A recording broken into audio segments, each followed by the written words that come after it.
किसी पार्टी का एमएलए रहे, अगर काम नहीं करे तो उसको नहीं चुनना चाहिए। वो किसी पार्टी का हो, वो चाहे एनडीए का हो या इंडिया का हो। हमारे जिला में एक भी केंद्रीय विद्यालय बताइए, एक भी डिग्री सरकारी कॉलेज बताइए कि एनडीए के लोग चुनाव आता है तो ऐसा ऐसा घोषणा करते हैं, प्रलोभन देते हैं, ये झूठ का पुलिंदा का सरकार है ये। और आज के समय में नीतीश जी के हाथ में सत्ता देने का मतलब हो गया कि पूरे बिहार को रसातल में ठेला। आगामी विधानसभा का चुनाव आने वाला है और नवादा विधानसभा के प्रत्याशी हमारे साथ श्रवण कुशवाहा जी हैं। सब कुछ आपको बताएंगे, सब कुछ जानने का प्रयास करेंगे कि इस बार क्या होगा और किस स्टैंड पे जो है इस बार जो है आरजेडी चुनाव लड़ने वाली है नवादा से। सब कुछ जानेंगे, आप बने रहिए हमारे साथ। क्या सर, इस बार नवादा में दो प्रत्याशी का जो है ये हो रहा है, एक कौशल यादव जी और एक आप, तो कौन इस बार किनको टिकट देगा? तो निर्भर करता है नेता पर, क्योंकि नेता सर्वे करा रही है और कराई है, और पहले का भी परफॉर्मेंस देखा जाएगा कि किनका क्या परफॉर्मेंस रहा है और पार्टी में किस तरह से कोई काम कर रहे हैं। और कौशल जी भी हमारे पार्टी में है, आए हैं, स्वागत उनका भी हम लोगों ने किया है। और सभी लोग, हम हो, कौशल जी हो, पूर्णिमा जी हो, मुन्ना जी हो, या कोई भी अध्यक्ष, जो भी, सारे लोग ईमानदारी से और त्याग भावना से हम लोग चुनाव लड़ेंगे और 5 का 5 जिले का चुनाव जीतेंगे। अच्छा, इस बार नया नया जो है उनका जो है पदार्पण हुआ है आरजेडी में कौशल जी का, तो क्या उनके अलावा आपको टिकट दे सकती है, क्योंकि वो नया नया भी आए हैं? देखिए, तो नेता पर निर्भर करता है और मुख्य रूप से जनता, लोकतंत्र में जनता मालिक होती है। जनता ही फर्श से लेकर अर्श तक पहुंचाती है और वही जनता अर्श से लेकर फिर फर्श तक पहुंचाती है। और निर्णय तो जनता का होता है और मालिक जनता होती है। जब 2020 में हम इंडिपेंडेंट चुनाव लड़े तो जनता मिलकर चुनाव लड़ी, जनता चुनाव लड़ी। हमारी कौन औकात थी, हमारी कौन हैसियत थी कि हम 46,000 अकेले वोट ले आते। चूंकि नवादा का एक एक मजहब का लोग, एक एक जाति का लोग, चाहे किसी मजहब के लोग आते हों, चूंकि हमारा शुरू से रहा है कि जो साथ होता है वही जात होता है और वही जमात होता है। तो सभी लोगों ने मिलकर मुझे स्नेह, आशीर्वाद और प्यार दिया। उसी की बदौलत हम लोग 46,125 वोट निर्दलीय में लाए। उसके बाद पार्टी के साथ ईमानदारी से काम कर रहे हैं और हमेशा पार्टी के साथ ईमानदारी से काम करते रहेंगे। और बाकी जो शीर्ष नेता का निर्णय होगा उसको हम लोग मानेंगे। अच्छा, इस बार जो है बिहार विधानसभा का चुनाव आगामी जो है होने वाला है, तो जो है क्या स्टैंड रहने वाला है आरजेडी का इलेक्शन में? स्टैंड क्या रहेगा, सीधा स्टैंड। हम लोग पूरी तरह से तैयार है, हमारी पूरी महागठबंधन एकजुट है और सभी लोग एकजुट होकर चुनाव लड़ेंगे और बहुत मजबूती के साथ हम लोग नवादा में भी चुनाव लड़ेंगे। अच्छा, तो आप कंफर्म है कि टिकट आपको मिल जाएगा? नहीं, मैंने कहा कब कहा कि हमको टिकट मिल जाएगा या कौशल जी को मिल जाएगा या किन्हीं को मिल जाएगा। वो तो शीर्ष नेतृत्व तय करती है कि कौन योग्य है, किनको हम टिकट देने से चुनाव जीत सकते हैं, किस समीकरण को साधते हुए हम टिकट दें ताकि हमारा 5 का 5 सीट, या कहिए जी लोकसभा में तो 6 का 6 सीट हमारा निकले। और निश्चित तौर पर नेता समीकरण को साधते हुए इस बार टिकट देंगे ताकि हमारा लोकसभा का 6 का 6 और जिले का 5 का 5 सीट हम चुनाव जीत पाए। अच्छा, यदि टिकट आपको मिलता है, मान लिया जाए कि यदि टिकट आरजेडी आपको देती है, तो क्या कौशल यादव आपके समर्थन में जो है रैली या फिर जो भी होता है? बिल्कुल बिल्कुल रहेंगे साहब, बिल्कुल रहेंगे। तो हम क्या कहें कि हम लोग सभी लोग त्याग भावना से इस बार चुनाव लड़ेंगे और जीतेंगे। अच्छा, मुद्दा क्या होने वाला है? देखिए, मुद्दा हमारा सबसे बड़ी मुद्दा, हमारा जो नेता का विजन है वही विजन हमारा है। युवाओं को नौकरी देना है और जो पलायन हो रहा है उसको रोकना है। जो हमारा शिक्षा गड़बड़ा रहा है वो शिक्षा को सुधार लाना है, स्वास्थ्य विभाग को सुधार करना है। और आप सभी लोग जानते हैं कि तेजस्वी जी ऊर्जावान नेता हैं। और जो मुख्य रूप से तो हमारा जो जिले का समस्या है वो तो पूरे बिहार का समस्या है, नौकरियां, रोजगार, लूट, हत्या, बलात्कार, रेप, ये तो पूरे बिहार की समस्या है, घूसखोरी। अच्छा, जब जब बिहार में इलेक्शन होता है, चुनाव होता है, तब तब ही नेताओं का जो है जमावड़ा दिखता है या फिर नेता जो है क्षेत्र में भ्रमण करते हैं, तो इसको कैसे देखते देखिए, आप एक तरह से आप देखते हैं, तो तेजस्वी जी हमेशा 5 वर्ष पीछे से ही कर रहे हैं यात्रा। ऐसा नहीं कि अभी आगे हैं, अभी नहीं। हमेशा यात्रा करते रहते हैं और लोगों को जगाने का काम करते रहते हैं। लेकिन बिहार में हमारा जिला सबसे बहुत पीछे है। मैंने जो हमारा समस्या कल था, जो हमारा मुद्दा कल था, वही मुद्दा आज भी हमारा है। मेरा मुद्दा था कि आज अगर एक चीनी मिल जिले में चालू होता, तो लाखों किसान को लाभ होता। हैं? एनडीए का कहना है कि सीमेंट फैक्ट्री से भी तो लाभ हो रहा है। सीमेंट फैक्ट्री से लाभ कितने लोग भी नवादा जिले के उसमें काम करेंगे और उससे क्या लाभ होगा? बोले कि अगर उससे लाभ होना होता ना, तो नालंदा में लगता, कहीं नवादा में नहीं लगता।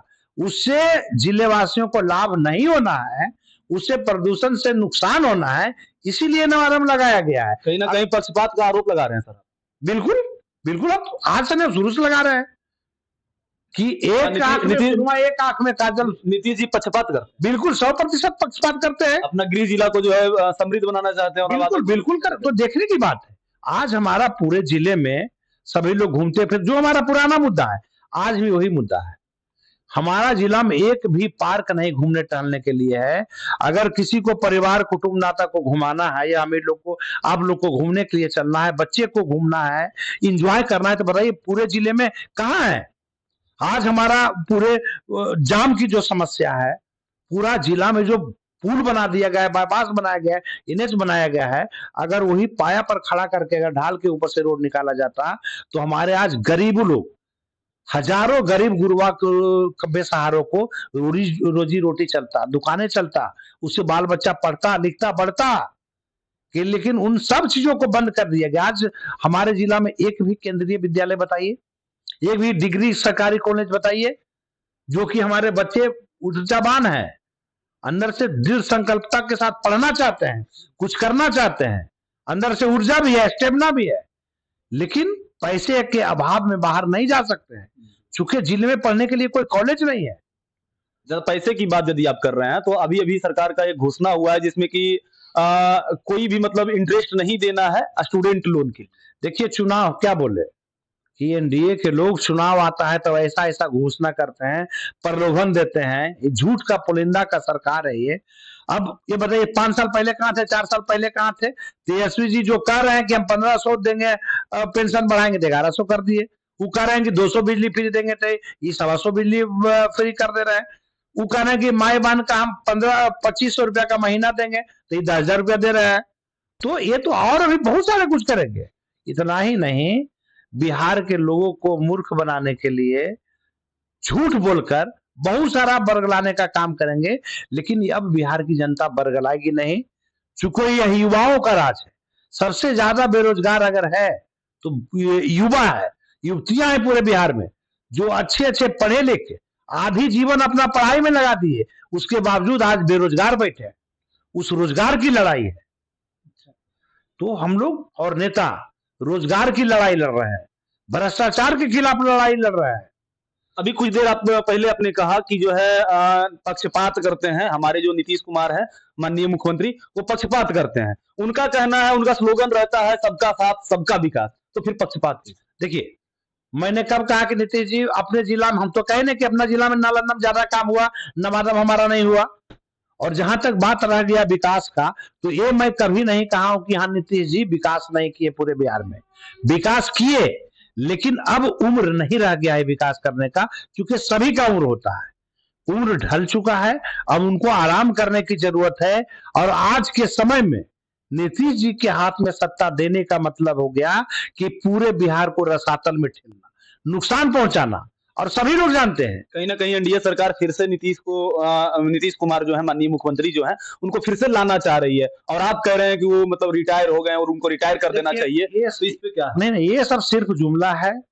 किसी भी कीमत पर भाजपा सरकार अब नीतीश कुमार जी को नहीं चाहते हैं, क्योंकि बिहार के लोग ने चाहा, और बिहार के लोगों के लिए नीतीश जी ने काम भी किया है। ऐसा नहीं कि काम नहीं किए, काम भी किए, लेकिन एज होता है, अब उम्र हो गई है, अब उनको उम्र है आराम करने की, ना कि काम करने की। कहीं ना कहीं नवादा में अभी कुछ दिन पहले जो है एनडीए कार्यकर्ता सम्मेलन हुआ था, उसमें विवेक ठाकुर जो कि हमारे सांसद हैं, वो कह रहे थे कि नवादा का विकास जो है इस तरीके से डेवलपमेंट नवादा का किया जाएगा कि उसका मतलब कोई सोच भी नहीं सकता है, तो इस पे क्या कहें? अरे ठीक है, हम भी नवादा में हैं, सम्माननीय हैं विवेक ठाकुर जी भी।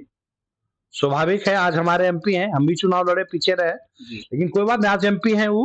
हमारा शुभकामना है उनको कि पहले करके तो दिखाएं, हमारा नवादा में विकास तो हो पाए, डेवलपमेंट तो हो पाए, चीनी मिल तो खुल जाए, जाम की समस्या से निजात तो पाले। चीनी मिल अब कहाँ से खुलेगा? चीनी मिल की जगह पे तो सीमेंट फैक्ट्री खुल गया। पूरा जिला में जमीन नहीं है क्या? वारसलीगंज में ही सिर्फ चीनी मिल खुल सकता है, नवादा में नहीं खुल सकता है, सिरदला में नहीं खुल सकता है, रजौली में नहीं खुल सकता है, वारसलीगंज में दूसरे क्षेत्र में नहीं खुल सकता है, गोविंदपुर में नहीं खुल सकता है, हिसुआ में नहीं खुल सकता है। सांसद महोदय का कहना था कि रजौली में जो है 400 एकड़ भूमि का आवंटित किया गया है उद्योग के लिए। तो क्या मेरा कहना जो मूलभूत सुविधा हो, जो डायरेक्ट हम किसान को लाभ दे सकते हैं, अगर हमारी चीनी मिल अगर खुलती है, लाखों किसान को लाभ होगा, नहीं 2 4 1 2000 के नहीं, लाखों किसान को लाभ होगा। अगर हमारा शिक्षा का सुधार हो जाएगा, यहाँ कॉलेज बन जाएगी सरकारी, आपका केंद्रीय विद्यालय हो जाएगा, डिग्रियां कॉलेज हो जाएगी सरकारी, तो फिर दूसरे जगह पढ़ने की क्या जरूरत है? गरीब आदमी भी यहाँ बच्चे को पढ़ा लेगा। और अगर हमारा चीनी मिल खुलता है तो उससे 2 पैसा जो किसान को आमदनी होगा, जो गरीब तबके के लोग हैं, वो अपने बच्चे को पढ़ा सकते हैं। जो बीमारियां हैं, अगर हमारा यहाँ एम्स बन जाए नवादा जिले में, जैसे बना हुआ है नालंदा में, नालंदा में अगर स्वास्थ्य सुधार होता है, तो जो गरीब इलाज के कारण मर जाते हैं या ज्यादा नुकसान हो जाता है, नुकसान से बचाया जा सकता है। तेजस्वी यादव भी डिप्टी सीएम के पद पे लगभग कुछ दिन रहे, तो उन्होंने क्या विकास का काम किया बिहार में? विकास का उन्होंने तो ऐसा काम किया कि पूरा देश, बिहार ही नहीं पूरा देश जानता है कि 17 महीने में 5 लाख नौकरियां देकर एक मिसाइल काम किया। जहां रैली के नाम से जाना जाता था गांधी मैदान पटना, वहां नौकरियां के नाम से जानने लगा, नियुक्तियां के नाम से जानने लगा, और बहुत सारे डेवलपमेंट उनके जेन में, क्योंकि उनको पास एक विजन है, रोड मैप है कि हमको कैसे बिहार को बढ़ाना है, कैसे युवाओं को नौकरियां देना है, कैसे युवतियों को नौकरियां देना है, कैसे हमारा बुजुर्ग लोग जो है वो सम्मान से जी सके, कैसे हमारे दिव्यांग लोग हैं वो सम्मान से जी सके, कैसे हमारे विधवाएं हैं वो सम्मान से जी पाए। अच्छा, अभी कुछ दिन पहले कांग्रेस या फिर महागठबंधन कह सकते हैं, महागठबंधन के द्वारा वोट अधिकार यात्रा निकाला गया, भीड़ दिखा, तमाम लोग जो है उसमें शामिल हुए। क्या लगता है उस भीड़ में कितना % वोट में बदले? देखिए, वह भीड़ तेजस्वी जी के लिए नहीं था, एक एक अधिकार के लिए था।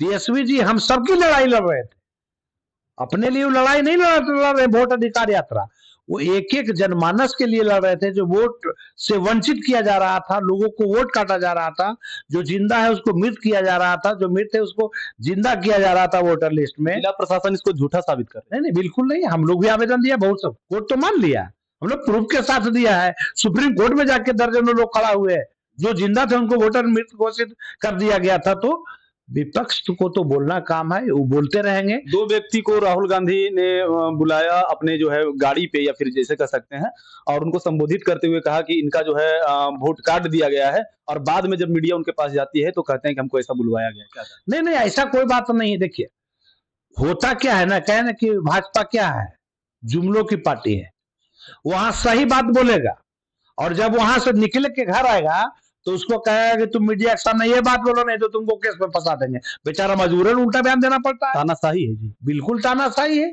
यहाँ लोकतंत्र की हत्या हो रही है।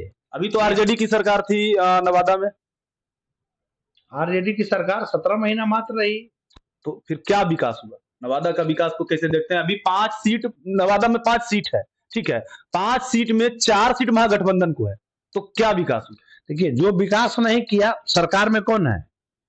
सरकार में तो एनडीए है। सरकार में एनडीए न है, तो जो ये फंड देना किसका काम है? एनडीए का काम। मतलब फंड ही नहीं दी? नहीं, फंड दिए, ऐसा नहीं कि फंड नहीं दिए, जो सबका नियम था वो तो देवे करेंगे, उसको फंड देने ना है।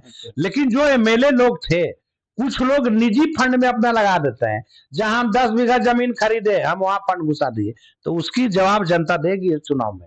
पार्टी में कोई रहे, किसी पार्टी का एमएलए रहे, अगर काम नहीं करे तो उसको नहीं चुनना चाहिए, वो किसी पार्टी का हो, वो चाहे एनडीए का हो या इंडिया का हो। अगर कोई विधायक काम नहीं करता है तो मैं कहता हूं कि माफ नहीं करनी चाहिए, एकदम गद्दी से उतार दीजिए, वो चाहे किसी पार्टी का हो। अगर जनता की अपेक्षा के अनुरूप अगर नहीं उतरती है, जनता का मान सम्मान का रक्षा नहीं करता है, जनता का विकास नहीं करता है, क्षेत्र का अगर विकास नहीं होता है, मान सम्मान नहीं बढ़ता है, तो कोई पार्टी का एमएलए हो दूसरी बार उसको जीतने नहीं देना चाहिए, किसी भी परिस्थिति में नहीं, वो चाहे किसी पार्टी का हो। अच्छा, आखिरी सवाल रहेगा कि यदि आपको जो है आरजेडी से टिकट मिलता है और आप विधायक बन जाते हैं, जनता आपको चुन लेती है, तो आप किस स्तर से नवादा का विकास करेंगे? देखिए, किस स्तर से करेंगे, नवादा के लोग सभी लोग जानते हैं। हम मुखिया रहे कादिरगंज में, पति पत्नी मिलके, और पौड़ा में। 2 पंचायत में घूम के पूछ लिया कि श्रवण कुमार का क्या चरित्र रहा है, क्या व्यवहार रहा है और क्या विकास किया है, तो खुद ब खुद समझ में आ जाएगा। मुंह से बोलने से नहीं होता है, हम कितना अच्छा बोलने तो नहीं, लोग को बोलना चाहिए कि ये अच्छा है और अच्छा काम कर रहा है, तब अच्छा। और अपने मुंह से सब कौन कहता है कि हम खराब हैं, लेकिन लोग अगर बोलता है कि आप अच्छे हैं, तब अच्छे।